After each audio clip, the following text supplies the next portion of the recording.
இன்னைக்கு வந்து நிலக்கடலை உருண்டை பார்க்க போறோம். அதுக்கு தேவையானது என்னன்னு பாப்போமா? நிலக்கடலை, பொட்டுக்கடலை, வெல்லம், உலர் திராட்சை, நேர்ச்சம்பளம், பாதாம் பருப்பு, ஏலக்காய். ஓகே, இது எல்லாம் போட்டு ஒன்னா அடிச்சு உருண்டை உருட்டை. இந்த கடலையை வறுக்கணுமா? ஏன் வறுக்கணும்? இப்ப அரிசி மாவுல நீங்க கூட சேர்த்துக்கலாம். அந்த அரிசி மாவு இழுக்கிறோம். Okay okay. இது வந்து இதுல இனிப்பு இருக்கும் ஏற்கனவே. Okay okay.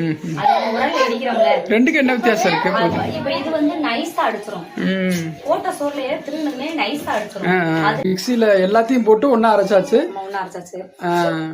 இங்க பாருங்க, சின்ன சின்ன உருண்டையா உருட்டிக்கிற வேண்டியதுதான். ஆமா, உங்களுக்கு தேவையான சைஸா உருட்டிக்கிற வேண்டியதுதான். இப்ப இதுல வந்து நம்ம கருப்பு உளுந்து சேர்த்துக்கலாம். உளுந்து எப்படின்னா இட்லிக்கு மட்டும்தான் இல்ல. இப்ப வந்து நீங்க 6 மாச குழந்தை, இப்ப 1 வயசு குழந்தை இது அதுக்கு சாப்பிடாதுங்க அப்படின்னு பாத்தீங்கன்னா இத வந்து பால்ல ஊற வச்சு